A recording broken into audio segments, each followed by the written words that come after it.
কি ক্ষতিটা হলো, আমাদের কর্মীদের যে অভিজ্ঞতা ছিল লোকনাটকের বা আমাদের যে ট্র্যাডিশনাল নাটকের অভিজ্ঞতা ছিল, সেটা তারা নিয়ে গিয়ে তারা পণ্যের প্রচারের জন্য তারা ডেভেলপমেন্ট থিয়েটারের নামে ব্যবহার করা শুরু করলো।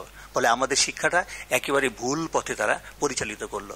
ফলে আমাদের শিক্ষাটাও নষ্ট হলো এবং আমরা আমাদের থিয়েটারটাকে নষ্ট হলো। যে থিয়েটারের কথা আমরা বলেছিলাম, 1000 বছর ধরে আমরা থিয়েটার করতে চাই, থিয়েটারের আঙ্গিক আমাদের আছে। তো আজকে এই সময়ে এসে আরো 13টা আলোচনা হবে, 13টা সভা হবে। এবং এই সভাগুলো যদি আমরা নাম দেই যদি এরকম, যে আমাদের পার্টি লাইন সঠিক করার জন্য, পার্টি লাইনকে শুদ্ধ করার জন্য, যদি আজকে সেমিনারটাকে আমরা এইভাবে দেখি যে সেমিনার নয়, যে আমরা আমাদের লাইনটা কি হবে, আমাদের এই আলোচনার মধ্য দিয়ে আমরা হয়তো একটা প্রস্তাবনায় আমরা যাবো। এই সেমিনারে যে আলোচনা হচ্ছে এগুলো নিয়ে তো নিশ্চয়ই একটা প্রস্তাবনা তৈরি হবে। সেই প্রস্তাবনার মধ্যেও কিন্তু বেরিয়ে আসবে যে আমরা আমাদের সঠিক পথ কোনটি, আমরা কোন পথটা বেছে নেব। ফলে এই বিষয়টা নিয়ে আমি আর বেশি কিছু বলবো না। আমি লুৎফরকে ধন্যবাদ জানাই যে আমি এখনো মনে করি যে গ্রাম থিয়েটার এমন একটা প্রত্যয়ের নাম, যে প্রত্যয়টা 3 দশক ধরে বাংলাদেশের নাটকের যে খোল নলছে, যেটাকে আমরা যদি বলি, সেটাকে পাল্টে দেওয়ার জন্য শুরুতে একটা গুরুত্বপূর্ণ ভূমিকা পালন করেছে। এবং এটা করেছে বলেই কিন্তু আমরা সত্যি আমরা কিন্তু কেউ বিশ্বাস করি না, বাংলাদেশে কেউ বিশ্বাস করে না বাংলা নাটকের ইতিহাস 300 বছর। এটা কিন্তু দীর্ঘ সময় ধরে আমাদের গ্রাম থিয়েটারে যারা কর্মী আছেন, নেতা আছেন, তারা, আমাদের ছাত্ররা যারা নাটক করে, আমাদের শিক্ষকরা, কিংবা বাংলাদেশে যারা আমাদের সাথে সম্পৃক্ত, তারা কিন্তু এই কথাটা বলে আসছে। আমরা যখন শুরু করি জাতীয় নাট্যাঙ্গিক, আমি কিন্তু খুব বুঝতাম না, সেলিম স্যারও বুঝতেন না, কিন্তু আমরা বলতাম যে জাতীয় নাট্যাঙ্গিক। তখন জাতীয় নাট্যাঙ্গের উপর তিনি একটা লেখা লিখলেন, মহাকবির নাটক রচনা মধুসূদনের উপরে, এবং তিনি বললেন যে জাতীয় নাট্যাঙ্গিক মানে কি, একটা নাট্যশালা, শিল্পকলা একাডেমি জাতীয় নাট্যাঙ্গিক, জাতীয় নাট্যশালা, নাকি এটা একটা ফর্মের নাম, নাকি এটা কি, বিষয়টা কি? আজকে যদি আমরা বলি যে জাপানের নাটকের মেইন স্ট্রিমটা কি, তখন তারপর কাবুকি বলে, নো থিয়েটার বলে। আমরা যদি ইংল্যান্ডের নাটকের দিকে তাকাই, আমরা বলি যে শেক্সপিয়ারের নাটকের একটা আছে। প্রত্যেকটা দেশে একটা রীতি আছে, কিন্তু বাংলাদেশে হাজার হাজার ফর্ম আছে, প্রত্যেকটা ফর্মের সাথে প্রত্যেকটা ফর্ম আলাদা। এবং কিন্তু একটা জায়গায় মিল আছে, সেটা হলো যে সঙ্গীত, সংলাপ এবং ডান্স। এই যে তিনটার একটা ট্রায়ও তৈরি হয়েছে আমাদের 1000 ফর্মের মধ্যে, যেটাকে স্বতন্ত্র থেকেও যেটাকে এক করেছে। আমরা বলতে চেয়েছিলাম যে আমাদের জাতীয় নাট্যাঙ্গিক ফর্মটা এরকম হওয়া উচিত। তো বাংলাদেশের আজকে আমরা অনেক বেশি তাত্ত্বিক দিকে আমরা মনোযোগী ছিলাম, সেই তাত্ত্বিক দিকটাই আমাদেরকে প্রতিষ্ঠিত করেছিল, সেটা একটা সময় ছিল। সেই জায়গা থেকে আমরা যখন এখন আসছি, আমরা যখন এক্সিকিউশনে এটা গিয়েছিলাম, আমরা যখন বাস্তবায়নে যখন গিয়েছিলাম, ততদিন রাজনৈতিক পরিবর্তনটা ঘটে গেছে, আমরা সেটাকে চিহ্নিত করতে পারিনি। তো আজকে এখনো যদি শুরু করি, আমরা এটা একটু হারিয়ে যায়নি। আমি মনে করি যে এখন আমরা অনেক বেশি পরিণত। আমরা তো বলছি যে অনেক বেশি পরিণত। একটা সময় ছিল টাকা পয়সা, আসলে টাকা পয়সা কোনো বিষয় না। আমার মনে আছে যে সংগঠনে যেতাম, তারা 50টা টাকা দিত ফিরে আসার জন্য। যাওয়ার সময় বাচ্চা এরকম 50টা 100টা টাকা দিত, আমরা কিছু টাকা খরচ করতাম, আমরা যাইতাম। তো আমরা হয়তো কখনো ট্রাকে উঠে আসতাম, বালির ট্রাকে। এখন আমাদের গাড়ি আছে অনেকটা। আমি এইভাবে বলি যে আমাদের অবস্থাটা হয়ে গেছে, সমালোচনা যদি করি, কাকে সমালোচনা করবো? নাসিরুদ্দিন ইউসুফকে করবো, মিল্লাতকে করবো, দুলালকে করবো না আমাকে করবো? আমরা আগে এটা আমাদের অবস্থা হয়ে গেছে মোগল যুগে শেষ সময়ে। দেখা গেল আওরঙ্গজেবের পরে বাহাদুর শাহর সেনাপতিরা পালকিতে করে যুদ্ধে যেত, সেনাপতিরা যুদ্ধে যায় ঘোড়ায় চড়ে, কিন্তু বাহাদুর শাহর সেনাপতিরা পালকিতে উঠে যেত। ফলে আর যুদ্ধে তারা জিততে পারে না, কারণ আরাম আয়েসে চলে আসছে। তো দুলাল তো বলছে, ঠিকই বলছে, এয়ার কন্ডিশন ঘরে। এখন তো সেরকম আমরা যেতে পারি না। এখন আমাকে যদি ওইভাবে বালির ট্রাকে শীতকালে যদি একটা লুঙ্গি গায়ে দিয়ে আমাকে বলে যে এই তোমার যাইতে হবে কালিয়া করে কিংবা টাঙ্গাইল থেকে ফিরে আসতে হবে, আমি তো পারবো না। ফলে এই জায়গা থেকে পারবো না তার মানে ট্রাকে যেতে হবে তা না, আমাদের ট্রাক থেকে তো সরে আসার সময় আমাদের হয়েছে। ফলে সময়ের বদলের সাথে সাথে আমাদের জীবনযাপনের পরিবর্তনও যেমন এসেছে, আমাদের তত্ত্বের একটা পরিবর্তন আসে, আমাদের বাস্তবায়নের একটা পরিবর্তন আসে। আসলে লুৎফর এই কথাগুলোকেই বলতে চেয়েছে যে এই পরিবর্তনটাকে যদি আমরা ধরতে পারি, তাহলে হয়তো আমরা যে তত্ত্ব দিয়ে শুরু করেছিলাম সেটা আমরা একটা জায়গায় পৌঁছাতে পারবো। ফলে এয়ার কন্ডিশন এখন হলো সময়ের দাবি। এটা কোনো বিলাসিতা নয়, ফ্রিজ কোনো বিলাসিতা নয়, টেলিভিশন বিলাসিতা নয়, মোবাইল বিলাসিতা নয়, গাড়ি বিলাসিতা নয়। এটা হলো আমাদের সামাজিক জীবনযাপনের উপকরণ। এই উপকরণটা ধরে রেখে লুৎফর বলছে না যে বিরহ এখন থাকে না। কেন থাকে না? মোবাইলে হ্যালো বললেই বিরহ শেষ হয়ে যায়। তো মোবাইলটাকেও কিন্তু আমাদের এই বাস্তব জীবনে গ্রাম থিয়েটারের ক্ষেত্রে গুরুত্বপূর্ণ ভূমিকা পালন করে এখন। কারণ এখন বাচ্চু ভাই স্ট্রেট ইয়ের সাথে বগুড়ার সাথে যোগাযোগ করবেন, চিঠি 3 দিন 4 দিন চিঠি লাগে না, বলে এই যে মিটিংটা হয়ে গেল। তো আমি আশা করবো যে আধুনিক প্রযুক্তিকে গ্রহণ করে সময়ের পরিবর্তনের দাবিটাকে আত্মস্থ করে বাংলাদেশ গ্রাম থিয়েটার তার যে তত্ত্ব দিয়ে শুরু করেছিল সেটা এখন শেষ হয়ে যায়, আরো 30টি বছর কমপক্ষে ওই তত্ত্ব, ওই বিবৃতি, যেটা গ্রাম থিয়েটার মেলার যেটা লেখা হয়েছিল, আরো 30 বছরও কিন্তু ওইটা বাস্তবায়ন করার মতন ওই মাল মশলা ওইটার মধ্যে কিন্তু এখনো আছে। আমি মনে করি যে এইভাবে যদি আমরা চলি, সময়কে ধারণ করে, অবশ্যই আমাদের বাচ্চুবাড়ি তারুণ্যের মধ্য দিয়ে কিন্তু আমরা আমাদের গ্রাম থিয়েটারে মকসদে পৌঁছাতে পারবো। সবাইকে ধন্যবাদ। ধন্যবাদ আফসার আহমেদ। আমি অধ্যাপক লুৎফর রহমানকে বলবো, প্রবন্ধকারকে, সংক্ষেপে তার সমাপনীটা করবার জন্য। আমাকে সুযোগ দেওয়ার জন্য শ্রদ্ধেয় সভাপতিকে আমি ধন্যবাদ জানাচ্ছি। আমি অপ্রাসঙ্গিক একটি কথা দিয়ে আমার উত্তরটা শেষ করে দিতে চাই। সাহিত্য সম্রাট বঙ্কিমচন্দ্রের যখন স্নাতক ডিগ্রির ফলাফল প্রকাশিত হয়েছিল, তাতে পত্রিকায় কলকাতা বিশ্ববিদ্যালয়ের নোটিশটা এরকম ছিল যে এবছর কলকাতা বিশ্ববিদ্যালয়ের অধীনে স্নাতক পরীক্ষায় 6 জন ছাত্র অংশগ্রহণ করেছিল, তন্মধ্যে একমাত্র শ্রীযুক্ত বঙ্কিমচন্দ্র চট্টোপাধ্যায় একটি বিষয় ব্যতি রেখে সকল বিষয়ে পাশ করেছেন, বাকিরা কোনো বিষয়ে পাশ করেননি। অর্থ হলো যে উনি কেবল এক পেপারে ফেল করেছেন, আর সবাই সব পেপারে ফেল করেছে। আমি আজকে আপনাদের সামনে যে 24 ঘন্টা সময়ের আমি 10 ঘন্টা একেবারে এক বসায় বসে থেকেছি, সেটি ব্যর্থ হয়েছে, এই অভিজ্ঞতা নিয়ে যাচ্ছি। আর হলো ওই রেজাল্ট প্রকাশ হওয়ার পরে কিন্তু কলকাতা বিশ্ববিদ্যালয়ের ডিগ্রিটা বন্ধ করে দেয়নি। কথাটি কি আমি বুঝাতে পারলাম? আপনারা যত কথা পজিটিভ বলেছেন সবগুলোই আমার লেখাতে আছে, এবং আমি এটা স্বীকার করেছি আমি গ্রাম থিয়েটারের সন্তান, এটা পরিষ্কার বলেছি। আমার শিক্ষা এখানে, কারণ আমি নির্লজ্জের মতো বলি সর্বত্র আমার থিয়েটার এবং ড্রামার বিষয়ে কোনো ডিগ্রি নেই, আমি চাকরি করছি, 21 বছর পার হয়ে গেছে। সেটা কোথায় পেলাম? আমি এখনো গিয়ে বসে থাকি, সেজন্যই তাদের সঙ্গে দেখা হয়। আপনারা এখানে এলে যে ক্রাইসিস গুলো জানেন, মফস্বলে সেই চেহারাটি নেই, যে কোনো লোক যান। আমাকে একই দল সংগঠনের 2টি দলের সঙ্গে 2 জায়গায় দেখা করতে হয়েছে এবছরে। সেগুলো ভ্রাতৃবিরোধ, সেটা সংগঠনের নয়, রাজনৈতিক। তাহলে অবশ্যই একটি নির্দেশনা কেন্দ্রের থাকা দরকার। যারা জেলখানায় ছিল আমাকে বিনীত অনুরোধ করেছিল আমাদের মামলাটি উইথড্রল করার জন্য কোনো ব্যবস্থা থাকলে স্যার করে দেবেন, সেই নিবেদনটা তো মিথ্যা নয়। আমি কথাগুলো সেই জায়গায় বলতে চেয়েছিলাম, আর কিছু নয়। শিক্ষা আমার হলো, আমি অনেক কিছু শিখলাম যে আমি কিছুই এখানকার জানি না। গঠনতন্ত্র, সপ্তম লোকনাট্য উৎসবের পুস্তিকা, আর এই যে বাচ্চু স্যারের টেবিলের উপরে যে পুস্তিকাটা, এটি নিয়ে বসে আমি লিখেছি। গঠনতন্ত্রের যে 4টি পাতা আছে তার কোথাও লক্ষ্য বলতে কোনো শব্দ নেই। আমি উদ্দেশ্য কথাগুলো তালিকাভুক্ত করেছি আমার লেখাতে, তালিকা করা আছে কি কি উদ্দেশ্যে গ্রাম থিয়েটার প্রতিষ্ঠিত হলো। কিন্তু আমি যাব কোথায়? আমি এই প্রশ্নটি করেছিলাম এখানে, যে আমি সবই শিখলাম, এই পর্যন্ত যা হয়েছে সবই শিখেছি, এখন কি করব? এখন আমার কাজটা কি হবে? আমি এইটুকু বলেছি প্রবন্ধটার মধ্যে।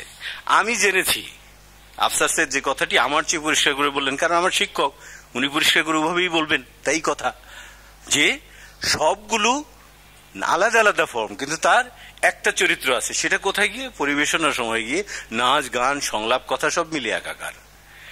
সে কথাটা আমি এখানে বলেছি, এটা আমি জানি। আর উনি আরেকটু ঐতিহাসিক সত্য কথা বলেছেন, কেউই জানতো না যখন শুরু হয়। ধীরে ধীরে গবেষণার মধ্যে দিয়ে শুরু হয়েছে এবং শিখেছে। যারা করেছে তাদের পেছনে টেবিলে কিংবা বইয়ের পাতা খুলে দেওয়ার জন্য আমি বসাচ্ছিলাম। সুতরাং আমি তথ্যটি জেনেছি, কিন্তু আমার এই 64টা সংগঠনের 6000, 10,000, 20,000 ভাইয়েরা কি জানে? আমার এই শিক্ষাটা তাহলে কি উপকারে লাগলো জাতির? আমি মরে যাওয়ার সঙ্গে সঙ্গেই শেষ। যে কারণেই ঘটছে, ঢাকা থিয়েটার কিন্তু এখনো সেলিম আল দিনের নাটকই করছে, আমার নাটক করছে না, আমি দিতে পারিনি। যে জায়গায় করে অভ্যস্ত হয়েছে অভিনেতা অভিনেত্রীরা, সেখান থেকে তাদের নামা সংকট, আমি লিখে ওই জায়গায় পৌঁছে দিতে পারছি না, এটি নেতৃত্বের ক্ষেত্রে হবে। আমার প্রশ্নটা ছিল ওখানে, আপনি কাকে রেখে যাচ্ছেন আমাকে দেখার জন্য? আমি সেই প্রশ্নটি করেছিলাম। কারণ 30 বছর তো আমি 81 সাল থেকেই শুরু করেছি। আফসার স্যার এবং বাচ্চু ভাইয়ের সেটা নিঃসন্দেহে মনে আছে। 81 সাল থেকে যদি শুরু করে থাকি, আমি তখন বিশ্ববিদ্যালয়ের প্রথম বর্ষের ছাত্র, আমার বয়স বেড়েছে, থিয়েটারের বয়সটাও বেড়েছে। আমি তখন যেতাম তাদের সাবঅর্ডিনেট হয়ে। এখন চঞ্চল আমার বিরুদ্ধে অভিযোগ করেছে ডাকলে যাই না। এই মান উন্নয়নটা আমার ঘটেছে না, এটা ঠিক না। আমি যেদিন আইলা হচ্ছে বাংলাদেশে, সেই দিন সাভারের বাস স্ট্যান্ডে 9টা থেকে রাত্রি 12টা পর্যন্ত দাঁড়িয়ে আছে একটি ছাতা মুড়ে দিয়ে। আপনি ভাবতে পারেন সাভারের মতো ওরকম একটি জায়গায়, যেখানে দিনের বেলায় ভয়ভীতিতে মানুষ থাকে, রাত্রি 12টার সময় একটি লোক দাঁড়িয়ে আছে কিসের জন্য? নাসিরুদ্দিন ইউসুফ হুকুমের জন্য, অন্য কারোর জন্য নয়। ওটা আমার বাবার হুকুম হলে আমি করতাম না, আমি ওরকম লোক। এবং এখনো কথা বলছি, বুঝতেই পারছেন। আমি বিনীতভাবেই বলবো যে এই জায়গায় আমার আর দরকার হবে না তাহলে, কারণ এতগুলো ফাঁক রেখে আমি কথাগুলো বলিনি। কিছু কিছু কথা সবাই স্বীকার করেছেন, আমি যা বলি সব সময় বলি। আমি আড়ালে যে একটি বলবো না যে আপনি অসন্তুষ্ট হবেন, আমি যা বলবো সর্বত্র বলবো, ফাঁসির মঞ্চে গিয়ে বলবো। সেই জায়গা থেকে আমার এই সমালোচনাটি, এটা আপনাকে আঘাত দেবার জন্য নয়। আমি জানি অর্জনগুলো কোথায় কোথায় ঘটেছে, নাহলে আপনি এখানে বসতেন না তো, আপনার এখানেই আসার কথা না। আপনার থাকার কথা ছিল রাজশাহীতে, আমার টাঙ্গাইলে। আমি এখানে বসেছি এই কারণেই, এইটাই গ্রাম থিয়েটার দিয়েছে। আর আমি ওইটাও বলেছি, ঢাকার শহরের মানুষকে বাংলা নাটক চেনালো গ্রাম থিয়েটার এবং ঢাকা থিয়েটার, কোনো সন্দেহ নেই। এমনকি আরো আশ্চর্য ব্যাপার হলো, আমি খেড়ো খাতা লিখলাম, 9টার পরে যে লোকটি যেতে পারে না জাহাঙ্গীরনগরে, আমার তো গাড়ি নেই, সেই লোকটিকে 10টার সময় হুকুম দেওয়া হলো, খেড়ো খাতা আমি অনুষ্ঠান শেষে পাবলিকের হাতে হাতে দিয়ে দিতে চাই, তুমি কাজ করো। আমি দাঁড়িয়ে শিল্পকলার লবিতে লেখাটা শেষ করে দিয়ে গেলাম। বাসায় যাওয়ার পর 1:30টার সময় টেলিফোন পেলাম, ওটা সবাই পেয়েছে। সেই অনুষ্ঠানটি ফটোকপি এবার হয়ে গেল। এই যে গত উৎসবে টেলিভিশনে দেখলাম যে বাইরে লোকনাটকের গান হচ্ছে, বয়াতিদের গান হচ্ছে। তো আমাদের পরিকল্পনাই সেটা, অন্যরা করছে, সেটা আনন্দের খবর, সেটা অবশ্যই আমি উল্লসিত হব। কিন্তু আমি আনন্দে বোধ হয়ে থেকে কালকে আর কাজ করব না, ওই লোকটি আমি নই। আমি আমার সমস্ত ত্রুটি নিজে আবিষ্কার করে সেটাকে সমাধান করার পক্ষপাতী একজন মানুষ। কারণ আমি 30 বছর যা করেছি, আমার এই 51 বছর বয়সে এসে সেটাকে নিয়ে আমি বলবো না যে আমার ভুল হয়েছে, আমার অন্য কেউ বলবে, সেটা আপনাদের জন্য সম্মানের হবে, এটা আমি মনে করি না। আপনারা দীর্ঘক্ষণ শুনেছেন, খুব ভালো করে উপলব্ধি করেছেন, আর যে যে নির্দেশনা দিয়েছেন আমি সেটা মনে রেখেছি। আমাকে আবার ভাবতে হবে যে আমি সভাপতি মহোদয়কে অনুরোধ করবো কিনা যে লেখাটা আর ছাপার দরকার নেই, সেটা আমি ভেবে চিন্তে জানাবো। আপনাদের সকলের প্রতি শ্রদ্ধা থাকলো। আগামী দিনের মাঠে দেখা হবে, আমি পালানের লোক না। ধন্যবাদ। ধন্যবাদ অধ্যাপক লুৎফর। আমি প্রথমে লুৎফর এখানে আসার আগে অন্য প্রসঙ্গে যাই, সেটা হচ্ছে যে স্ক্রিপ্ট সহজ এবং স্ক্রিপ্ট পাওয়ার ব্যাপারে বলা হচ্ছে সহজ নাটক। আসলে যেটা বেহুলা লক্ষিন্দরের পালা যেভাবে পরিবেশন হয়, মনসামঙ্গল যেভাবে পরিবেশন হয়, অথবা রয়ানি গান যেভাবে হয়, সেটা আমার জন্য খুব কঠিন। আমাদের ঢাকা শহরের জন্য, শহরের দর্শকের জন্য খুব কঠিন। আর আমরা যেটা করি সেটা আবার গ্রামের কর্মীরা বলছে ওটা তাদের জন্য কঠিন। এটা কিন্তু এই বাস্তবতাটা আমাদের বুঝতে হবে। ব্যাপারটাই কঠিন, আমি মনে করি থিয়েটার করাটাই কঠিন। এবং বাসন সম্পর্কে আপনারা বলছেন, বাসন সেলিম তার নাটক হিসাবে কোথাও উল্লেখ করতে চান নাই। আমি বলেছি কেন করবো না, সবচেয়ে জনপ্রিয় বলে এটা ভালো নাটক না। সেলিম বিশ্বাস করে না যে বাসন ভালো নাটক। সেটি প্রয়োজনের নাটক ছিল। এরশাদ বিরোধী আন্দোলনে, স্বৈরাচার বিরোধী আন্দোলনে, মৌলবাদ বিরোধী আন্দোলনে আমরা গ্রাম থিয়েটার থেকে এটা করেছিলাম। সবচেয়ে জনপ্রিয় নাটক বাংলাদেশের, কোনো সন্দেহ নেই। কিন্তু সেলিম আল দীনের শিল্প দর্শন এবং শিল্প ভাবনা এবং সৃষ্টিশীলতা যে জায়গায় পৌঁছেছিল, সেই জায়গায় হয়তো একটি বাসনকে অতিক্রম করে যাওয়া অনিবার্য ছিল, কিন্তু বাসন সেটার লক্ষ্য, সেলিমের লক্ষ্য ছিল না। সেলিমের লক্ষ্য হয়তো বনপাংশুর প্রাচ্য, চাকা অথবা উষা উৎসব, স্বপ্নরমণীগণ, না ধাবমান, তাই না? এইসব সেলিমার লক্ষ্য ছিল। আমাদের বুঝতে হবে কিন্তু আমরা গ্রাম থিয়েটার করতে যেয়ে আমাদের মনে হয়েছে, আমি এই কথাগুলো কেন বলছি, যে আমরা জটিল করছি এই জন্য যে আমরা ঠিক গ্রাম থিয়েটারের মানে বাংলাদেশের ঐতিহ্যবাহী নাট্য আঙ্গিকের আলোকে গ্রাম থিয়েটার করছে, নাটক করছে, এটা আসলে সত্যি না। আমরা একটা অন্য ধরনের নাটক করি যেগুলো আমাদের নাটক নয় বলে আমরা ঘোষণা দিয়েছি গ্রাম থিয়েটারের মধ্যে। দুই হচ্ছে যোগাযোগহীনতা আছে, আপনারা বুঝতেই পারছেন। এটা আমি মোসাদ্দেক মিল্লাতের কথা বলছি। এখানে কেন্দ্রের সাথে আমাদের সংগঠনগুলো, ভ্রাতৃপ্রতিম বলি বা সদস্য সংগঠন যাই বলি না কেন, কনস্টিটিউশনে মনে এখন একটা সদস্য সংগঠন হয়েছে মনে হয় গঠনতন্ত্রে, তাই না লুৎফর? এখন অন্য সংগঠন, সদস্য সংগঠনগুলোর সাথে একটা যোগাযোগহীনতা কিন্তু আছে, হ্যাঁ, সমন্বয়হীনতা কিন্তু আছে। এটা সাংগঠনিক দুর্বলতা দীর্ঘদিন সময় ধরে ছিল, এখনো চলছে, চলতেই পারে। এই ধরনের সরকার এবং রাষ্ট্র দ্বারা নিয়ন্ত্রিত নয়, সমর্থিত নয় একটি সংগঠনে কিন্তু এরকম জটিলতাগুলি থাকবে এবং আছে। এটা বোঝা যাচ্ছে যে অধ্যাপক লুৎফর রহমান আমার থেকে, ওইটা আসলে তামিলনাড়ু না, আমরা যাচ্ছিলাম টেম্পেস্ট নিয়ে, ঢাকা থিয়েটার গেছে গত 5 তারিখে রওনা দিয়েছি ঢাকা থেকে। আমরা বেঙ্গালুরু বলে এখন, বেঙ্গালোর যে হচ্ছে এটা কর্ণাটকের একটা শহর, এইটা পৌঁছেছে 8 তারিখ সকালে এবং 8 তারিখ সন্ধ্যায়, 72 ঘন্টা জার্নি করার পর 8 তারিখ সন্ধ্যায় নাটক ছিল। ভেবে দেখো, গোসল কিন্তু কিচ্ছু নাই, যে গোসল করে তারপরে যে নাটক করেছি।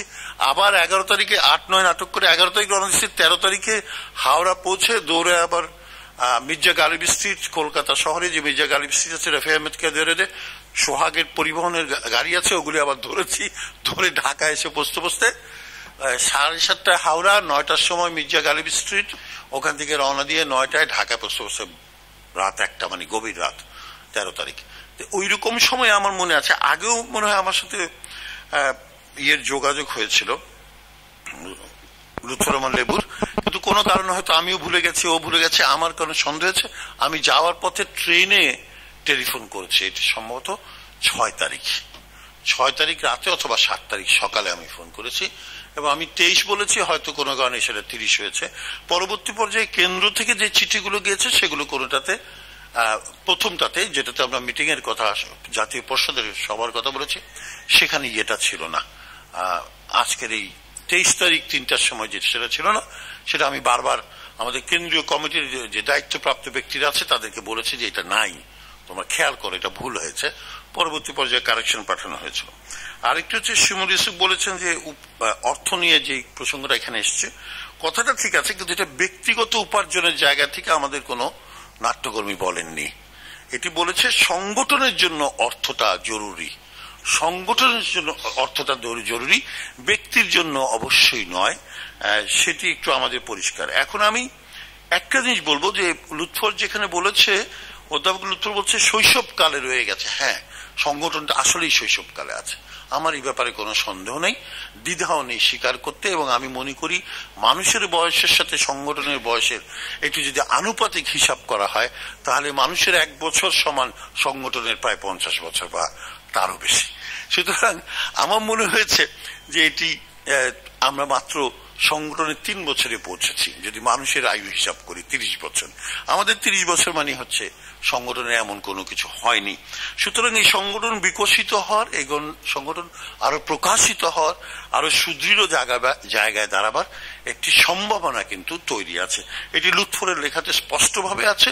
লুৎফর যে জায়গাটা সবসময় আমাকেও সচেতন করে, নানাভাবে সচেতন করে, সেটি হচ্ছে যে তার চোখে প্রথমেই সবুজ সংকেতের চেয়ে লাল সংকেতটা আগে ধরা পড়ে। এটি ঠিক আছে, এটাতে কোন রকম আমি বিরাগ ভাজন মনে করি না, তাকে বিরাগ হই না, কারণ আমি মনে করি যে দেখার দৃষ্টিভঙ্গি এক একজনের এক এক রকম, কিন্তু জানাটা হয়ে গেছে যে আসলে গ্রাম থিয়েটার অর্জনটা কি ছিল। আর একটি জায়গায় আমার লুৎফরের আলোচনার মধ্যে আমার কিছু কথা বলবো, সেটা হচ্ছে প্রেক্ষাপট বিবেচনা করা দরকার আমাদের। কোন প্রেক্ষাপটে গ্রাম থিয়েটার তখন তৈরি হয়েছিল আর এখন কোন প্রেক্ষাপটে আছে, কোন প্রেক্ষাপটে সেলিম আল দীন গ্রাম থিয়েটার ধারণাটা নিয়ে এসেছিলেন আমাদের মাঝখানে, আমরাও ঝাঁপিয়ে পড়েছিলাম এবং গিয়েছিলাম সেই দীর্ঘ যাত্রায়। এখন পর্যন্ত সেই যাত্রাটা আছে। সেই যাত্রাটায় হয়তো শ্লথগতি হয়, কখনো দ্রুত হয়। সেলিম আল দীন বেঁচে থাকতেও একসময় প্রায় 5-7 বছর গ্রাম থিয়েটার একেবারেই নির্জীব ছিল, সেটিও যেমন সত্যি। সেলিমের মৃত্যুর মধ্য দিয়ে প্রয়াত হওয়ার পর থেকে গ্রাম থিয়েটার আবার একটু নড়ে চড়ে দাঁড়াবার চেষ্টা করছে সেলিমকে সামনে নিয়ে এসে, সেটাও সত্যি। কিন্তু শুরুর দিকে 80-র দশকে যখন আমি, সেলিম, শিমুল, পীযূষ, রাইসুল ইসলাম আসাদ, তারপরে আমাদের লুৎফর এবং আফসার এরা আছেন, হুমায়ুন কবির হিমু এসে যোগ দিয়েছেন, আমরা যখন যাচ্ছি বিভিন্ন জায়গায়, তখন কিন্তু আমার মনে আছে আমাদের তখন কিন্তু 80-র দশকের সেই শুরুটা একটা জটিল সময়ে, সেনা শাসনের মধ্য দিয়ে দেশ কিন্তু যাচ্ছে, বৈরী রাজনৈতিক পরিস্থিতি আছে এবং নানা রকম দুয়ার খুলে দিয়েছে, যার জন্য আজকে যেই ধাক্কাটা মার্কেট ইকোনমির আমরা ফেস করছি, মুক্তবাজার অর্থনীতির নামে যে মুক্ত বিশ্ব এবং আকাশ আগ্রাসন, সেগুলো মনে হয় সেলিম আল দীন 80-র দশকে খুবই একটি দূরদৃষ্টি দিয়ে বুঝতে পেরেছিলেন, সেজন্যই আন্দোলনটি করেছিলেন। এবং আরেকটি ছিল যে আসলে বাংলাদেশ গ্রাম থিয়েটারের জন্ম হয়েছে ঢাকা থিয়েটারের পরীক্ষা নিরীক্ষার মধ্য থেকে।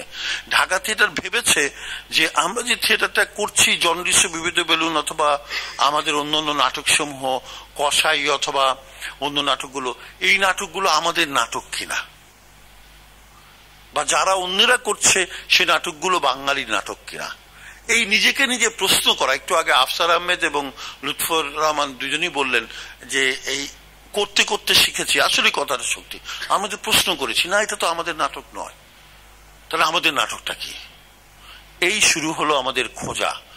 এই যে অন্বেষণটা, সেই অন্বেষণে গ্রাম থিয়েটার একটি অনিবার্য প্রতিষ্ঠান হিসেবে সেলিম আল দীনের দৃষ্টিতে ধরা পড়লো, আমরা সেটাতে যোগ দিয়েছিলাম। এখন সেই সময় কিছু কথা ঠিক হয়েছিল। আসলে নাট্য আদর্শ কিন্তু আমরা প্রথমে নির্ধারণ করে ফেলেছিলাম, শিল্প আদর্শ যেটা, সেটা কিন্তু নির্ধারিত হয়েছিল। সেটা কি? সেটা হচ্ছে যে আমরা বাঙালির নিজস্ব নাট্য ঐতিহ্য রয়েছে, তার আলোকে আধুনিক বাংলা নাটক নির্মাণ করতে হবে, জাতীয় নাট্য আঙ্গিক। এবং জাতীয় নাট্য আঙ্গিক বলতে একটি নয়, সেটার ঐক্য থাকতে পারে, কিন্তু সেটার বহুমাত্রিকতা আছে, যেটা একটু আগে আফসার আহমেদ বললেন। সেটাও কিন্তু আমাদের প্রথম যে একটি থিসিস পেপার বেরিয়েছিল, যেটা হচ্ছে গ্রাম থিয়েটার ও মেলাপত্তন সম্পর্কে, গ্রামীণ নাটক ও মেলাপত্তন সম্পর্কে। এটি আমার আর সেলিম আল দীনের লেখা। এটি নিয়ে আমাদের অনেক রকম বৈঠক হয়েছে, তারপর আমরা লিখেছি। ওটাও যে একেবারে শুদ্ধ কিছু তা নয়, সেটি অনেক পরিবর্তন কিন্তু হয়েছে। এবং আমরা মনে করি যে এই যে জাতীয় নাট্য আঙ্গিকের যে ধারণাটি, যে আঙ্গিকগুলো কথা একটু আগে শিমুল ইউসুফ বলছিলেন, যে আপনাদের কাছ থেকে তো এই আঙ্গিকগুলো ধারণা এবং দেখা এবং চোখে নেওয়া এবং যে ভঙ্গিগুলি আমাদের নেয়া বা প্রাণের জায়গাটায় নেয়া, শুধু বহিরাঙ্গন নয়, ভেতরের যে জায়গাটি আছে সেটিও নেয়া, যেগুলো নিয়ে ধরেন ধাবমান নাটকটি তৈরি হলো। কথা বলছি, আরো অনেক নাটক তৈরি হয়েছে, চাকা সহ বিভিন্ন নাটক তৈরি হয়েছে, প্রাচ্য সহ। সেলিম আল দীনের নিজস্ব পরীক্ষা নিরীক্ষা, আফসার আহমেদ, লুৎফর আহমেদ এবং অন্যান্য যারা ড্রামা ডিপার্টমেন্টের জাহাঙ্গীরনগর বিশ্ববিদ্যালয়ে আছেন, তাদের পরীক্ষা নিরীক্ষা দেখার মধ্য দিয়ে আমাদের নিজেদের দেখা, আপনাদের গুলো দেখা, সবকিছু মিলিয়ে কিন্তু আমরা বললাম যে না, জাতীয় নাট্য আঙ্গিক নির্মাণ করতে হবে। অনেকে আমাকে বললো একটি নাকি আঙ্গিক, আমি না একটি আঙ্গিকের কথা আমরা বলছি না, যেটা একটু আগে আফসার আহমেদ বললেন যে আমাদের আসলে আফসার একটা ত্রিভুজের কথা বলেন, আমি এটা আসলে চতুর্ভুজ ভাবি। কেন ভাবি? এই ভাবনাতে দেখেন একটু তফাৎ আছে, কিন্তু এই দ্বন্দ্বের মধ্যে কোন রকম খারাপ কিছু নেই, এটা ভালো। এটা হচ্ছে আমি ভাবি যে নৃত্য, গীত, সংলাপ এবং বর্ণনা। আপনারা যদি সেলিম আল দীনের কীর্তনগুলোটা করেন, আপনারা দেখবেন যে সেলিমের সংলাপের চেয়ে সেলিমের বর্ণনা অনেক বেশি সমৃদ্ধ, অবিশ্বাস্য।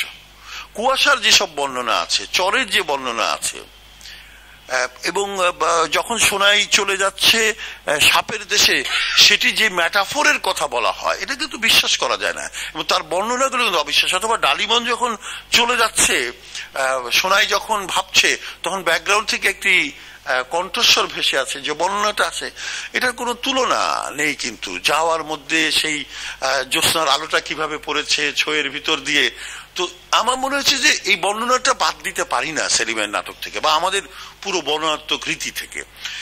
তবে সেখানে সেই বর্ণনাটা কখনো নৃত্যের মধ্যে দিয়ে বা সঙ্গীতের মধ্যে দিয়ে নিষ্পন্ন হতে পারে। যেটি আফসার বলতে চাচ্ছে আমি বুঝতে পারছি।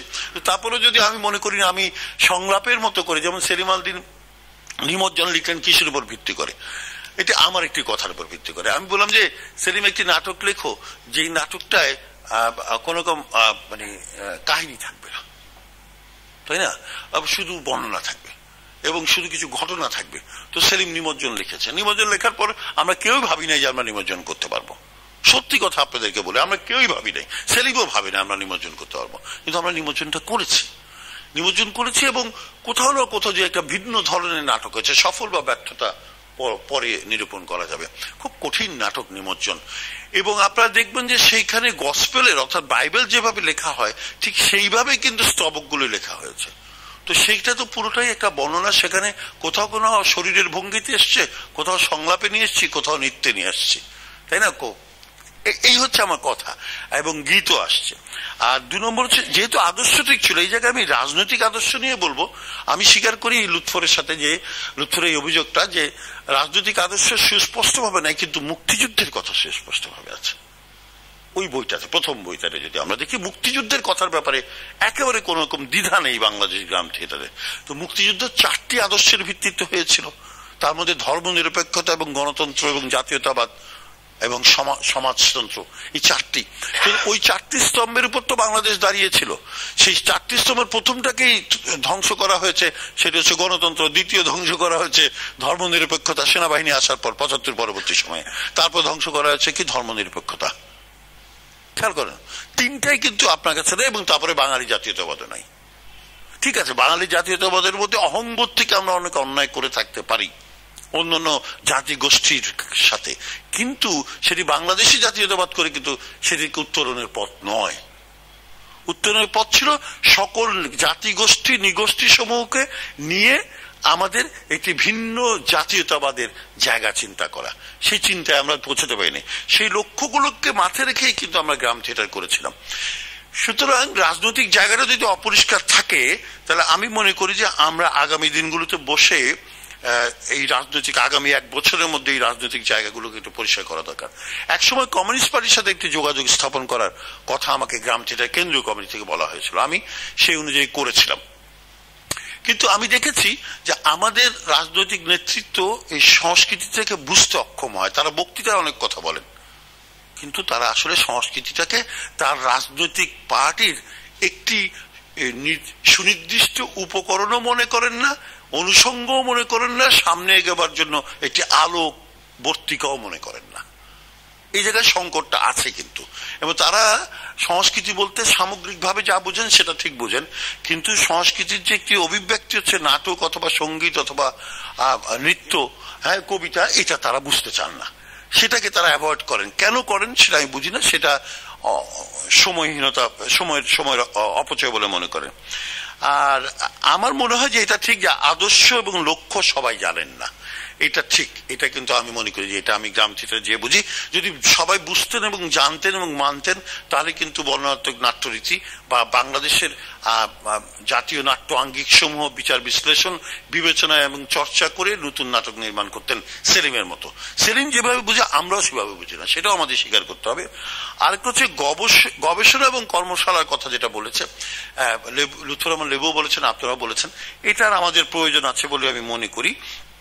তবে ওই টেলিফোনে কথা বলছে এবং অন্যান্য টেলিভিশন এবং অন্যান্য তথ্য প্রযুক্তির উপর মানে এটির একটি ভালো দিক যেমন অধ্যাপক লুৎফরের জানা আছে, সেটা উল্লেখ না করে যখন এটির আগ্রাসী ভূমিকার কথা উল্লেখ করা হয়, তখন যে গ্রাম থিয়েটার করে না, এটা যখন ছাপা হবে তখন কি এটা মনে হতে পারে যে তথ্য প্রযুক্তিকে আমরা প্রত্যাখ্যান করছি। এরকম একটা প্রশ্ন গ্রাম থিয়েটার যারা করে না, বা আজকে যেখানে উপস্থিত যে নাই, সে বাইরে থেকে আজকে কানাডায় বসে যদি একজন লোক এটা পড়ে, নেটে যখন আমরা দিয়ে দেবো, তখন সে ভাবতে পারে গ্রাম থিয়েটার মানে খুবই একটা পশ্চাৎপদ সংগঠন ও আধুনিকতা চায় না, ইনফরমেশন টেকনোলজিকে প্রত্যাখ্যান করছেন। তা না, কিন্তু আসলে আমরা বলছি ইনফরমেশন টেকনোলজির অপব্যবহার রাষ্ট্র এবং সরকার এবং সমাজ নিয়ন্ত্রক দ্বারা যেভাবে করেছে, এবং এই বেনিয়া সেলফোন কোম্পানিগুলো অথবা টেলিভিশন আগ্রাসন যেভাবে হয়েছে, সেটার সমালোচনা হচ্ছে। এবং সেটাকে সামনে রেখে সেটার সাথে নেগোসিয়েট করে সেটার সাথে লড়াই করে কিন্তু আমাদের আগত 2টা জায়গায় কিন্তু আমাদের খোলা। একটা হচ্ছে নেগোসিয়েশনের জায়গাটাও কিন্তু খুলতে হবে। আজকে যেখানে আমরা বসছি আমরা কিন্তু এক ধরনের নেগোসিয়েশনে যাচ্ছি। লুৎফর এক ধরনের অত্যন্ত ক্ষোভ এবং দুঃখের সাথে কিছু কথা উচ্চারণ করেছেন, আমরা তার বিপরীতে কথা বলেছি, আবার কেউ নেগোসিয়েশন করার চেষ্টা করছেন। সো নেগোসিয়েশনের মধ্যে দিয়ে একটা সিনথেসিস একটা কিছু বেরোবে, এ ব্যাপারে আমার কোনো সন্দেহ নেই। আরেকটা হচ্ছে যেটা ওই রক কাটাকাটির ব্যাপারটা আসলে সবাই খেয়াল করেছে, এটা আমি জানি না লুৎফর রহমান লেবু কিভাবে এটা এই সংকটটা এখানে সামাল দেবেন, কারণ আমার কাছে কোনো তথ্য নেই যে আমাদের কোনো গ্রাম থিয়েটার কর্মী অন্য রাজনৈতিক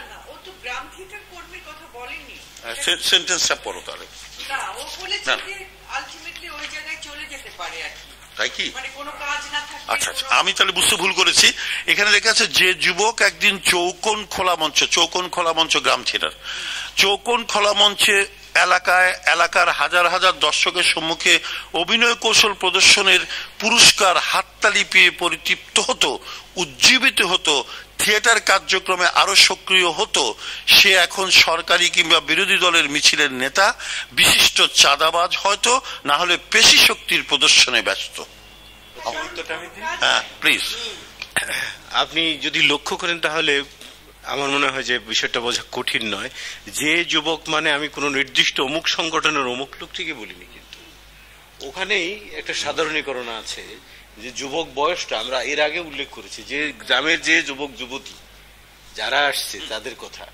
এখন আপনি সমগ্র দেশে দেখবেন যে ফ্রি কোনো তরুণ তরুণী নেই, তারা কোনো না কোনো সংগঠনের সঙ্গে ওভাবে যুক্ত হয়ে গেছে তাদের। তাহলে ওর বয়সেরই একজন লোক 10 বছর আগে তো এই কাজটি করতো না, এখন 10 বছর আগে এই কাজটি করছে। সে এখন না করলে তার সমাজে তার প্রতিষ্ঠা থাকে না, অথবা তার সম্ভ্রম থাকে না, অথবা তার শক্তি থাকে না। সে এটাকে একটা পুঁজি করছে। আমি কথাটি এইটুকু বলতে চেয়েছিলাম। হতে পারে যদি বাক্যগত সমস্যা থাকে, সুনির্দিষ্ট কোন যুবক নয়, তাহলে তো সেটা আমি সংগঠন বলতে পারবো। বাংলাদেশ গ্রাম থিয়েটারের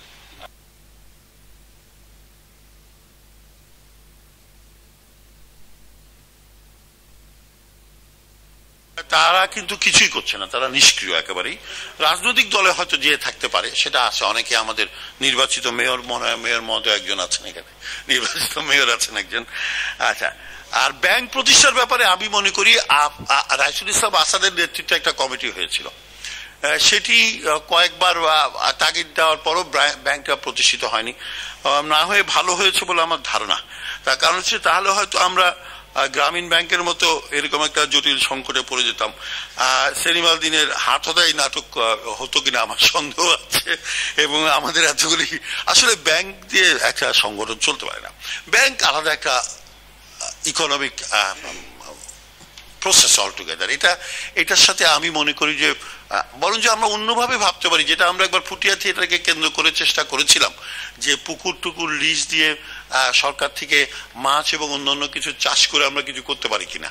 হ্যাঁ, আরেকটি জায়গা লুৎফর খুব ভালো মতো পয়েন্ট আউট করছে, সেটা হচ্ছে যে আমরা যে ইউনিসেফ সহ অন্যান্য যে সংগঠনগুলোর সাথে কাজ করেছি, এগুলো আমাদের এক ধরনের কোনো যোগ করে না এই গ্রাম থিয়েটারে, এটি মনে হয়েছে আমাদের।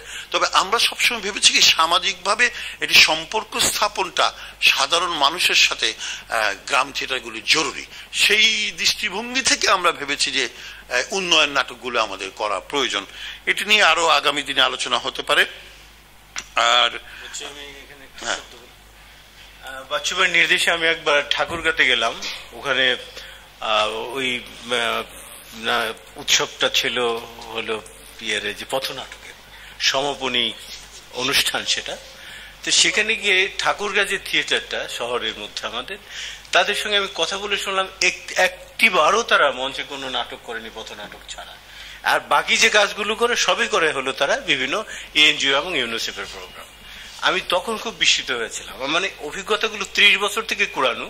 আপনি একদিন শুনছেন বলে মনে হচ্ছে একটি জায়গায় আপনার সংগঠনেই, বিষয়টা কিন্তু সেরকম কিছু নয়। আমার তখন মনে হয়েছিল যে তাহলে এইখানে আমি এলাম কেন, কারণ বাচ্চু নিজেও জানেন পরের দিন আমার মায়ের চোখের অসুখ। আমি ওই রাতেই বক্তৃতা শেষ করে আর হোটেলের রুমে যাইনি, সেখান থেকে আমি ব্যাক করেছি 6:30টায় নেমেছি ঢাকাতে, 7:30টায় আমার মায়ের চোখের অপারেশন হয়েছে। তো সুতরাং সেইখানে গিয়ে যখন শুনলাম আমি যে কারণে এসেছি, যে চেতনার কারণে এসেছি, তারা সেটা করে না। তা আমি বললাম যে আপনারা এই এতগুলো বছর ধরে এই সংগঠনটা করেন, একবারও এনজিওর বাইরে কোনো নাটক করেননি? ফলে তাই তাদের সঙ্গে কথা হচ্ছে দীর্ঘ। এটা আমি জানি। পারুল কিছু বলবে নাকি? শেষ হওয়ার পর তার বলা যাবে না, সভাপতি শেষ করার পর বলা যাবে না, বলেও চলে যেতে হবে 4:30 বাজে। হ্যাঁ বলো। হ্যাঁ বলো। স্টেপ বিষয়ে ওই বলতে গিয়ে আমি সেলিম আল-দ্বীন তো কথায় কথায় কৌতুক বলতেন। হ্যাঁ, আপনারা যারা গ্রাম থিয়েটারের সাথে জড়িত, তার টাচে যারা ছিলেন তারা জানেন যে কথায় কথায় উনি কিন্তু কৌতুক তৈরি করে ফেলতেন। তো একবার সম্ভার থিয়েটার এই সাভারে, তো আমার বাসায় গেছে, বলে স্যার আমাকে একটা পথনাটকের স্ক্রিপ্ট দেন। তো বলছে কেন পথনাটক, তো আমি তো কোনো স্ক্রিপ্টের অভাব দেখি না। স্যার যেমন কীর্তন ঘোরা, কেরামত মঙ্গল, তারপরে হাত হাতে এগুলো করে ফেললেই তো হয়। স্যার বুঝলাম না স্যার। বলে যে তোরা এই নাটকটা যখন করবি না, করার পর ওটা তো পথে বসবে, তখন ওটা পথনাটক হয়ে যাবে। এটা সেলিম, হ্যাঁ, যে নাটক করে পথে বসেছে সেটাই পথনাটক। আচ্ছা, সেলিম এরকম অনেক কথাই বলেছে।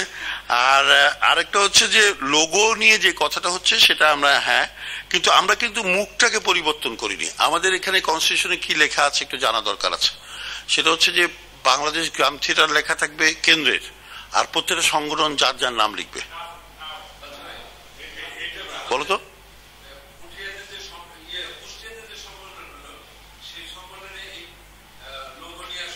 কুষ্টিয়াতে পরে আরেকটা হয়েছে তো, 4টা। সিদ্ধান্ত হয়েছিল যে লোগোর নিচে সবাই গ্রাম থিয়েটার লিখবে। হ্যাঁ, পুঠিয়াতে সিদ্ধান্ত হয়েছিল যে শুধুই লোগো ব্যবহার হবে, কারণ নাম থাকবে। হ্যাঁ, সেটাই চলতেছিল, কোনো নাম না। তারপরে আবার ঢাকায় কথা হলো, যেটা সেটাতে বলা হলো যে যার সংগঠনের নাম লিখবে। হ্যাঁ, এই তিনটা তো সেটাই তো লিখেছে ঢাকা থিয়েটার, সে কিছু করে নাই।